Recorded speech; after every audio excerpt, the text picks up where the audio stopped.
இந்தியாவின் பிரதமராக ராகுல் காந்தி பதவியேற்கப் போகிறார் என்றும் மதசார்பற்ற தலைமையின் கீழ் நாடு பல்வேறு வளர்ச்சிகளை காணப்போகிறது என்றும் தெலுங்கானா முதலமைச்சர் ரேவந்த் ரெட்டி தெரிவித்துள்ளார். கன்னியாகுமரி மாவட்டம் அருமனை கிறிஸ்தவ இயக்கம் சார்பில் 27வது கிறிஸ்துமஸ் விழா நடைபெற்றது. இந்த விழாவில் கலந்து கொள்வதற்காக வருகை தந்த தெலுங்கானா மாநில முதலமைச்சர் ரேவந்த் ரெட்டியை கன்னியாகுமரி நாடாளுமன்ற உறுப்பினர் விஜய் வசந்த் திருவனந்தபுரம் விமான நிலையத்தில் வரவேற்றார். பின்னர் இருவரும் விழா நடக்கும் அருமனை பகுதிக்கு வந்தனர். இந்த விழாவில் முத்துக்குடை, அன்ன நடனம், தப்பாட்டம், செண்டை மேளம் உள்ளிட்ட பாரம்பரியமான கலை நிகழ்ச்சிகள் நடத்தப்பட்டன.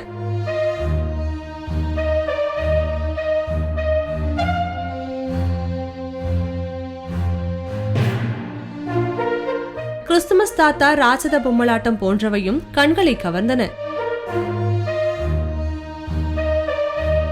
இவற்றை ரசித்து பார்த்த தெலுங்கானா முதல்வருக்கு நாடாளுமன்ற உறுப்பினர் விஜய் வசந்த் கிறிஸ்துமஸ் கேக் ஊட்டி மகிழ்ச்சியை வெளிப்படுத்தினார். பின்னர் இவ்விழாவில் பேசிய ரேவந்த் ரெட்டி தெலுங்கானா மாநிலத்தில் அமல்படுத்தப்பட்டு வரும் இலவச மின்சாரம், மானிய விலை கேஸ் சிலிண்டர் போன்ற மக்கள் நலத்திட்ட பணிகளை பட்டியலிட்டார். ஜாதிய சக்திகளை முறியடிக்கும் மிக சிறந்த மக்கள் கேரள மற்றும் தமிழ்நாட்டில் இருக்கிறார்கள் என்றும் அவர்களை தெலுங்கானா மக்களும் பின்பற்றி வாழ விரும்புகிறார்கள் என்றும் அவர் கூறினார். ராகுல் காந்தி இந்தியாவின் பிரதமராக பதவியேற்கும் அற்புதம் நடக்க போகிறது என்றும் மதசார்பற்ற அவரது தலைமையின் கீழ் நாடு பல்வேறு வளர்ச்சிகளை காணப்போகிறது என்றும் ரேவந்த் ரெட்டி தெரிவித்தார். கிறிஸ்தவ இயக்க செயலாளர் ஸ்டீபன் தலைமையில் நடைபெற்ற இந்த விழாவில் சட்டமன்ற உறுப்பினர்கள் தாரகை கத்பட், பிரின்ஸ் மற்றும் IJK தலைவர் ரவி பச்சைமுத்து உள்ளிட்ட பலர் கலந்து கொண்டனர்.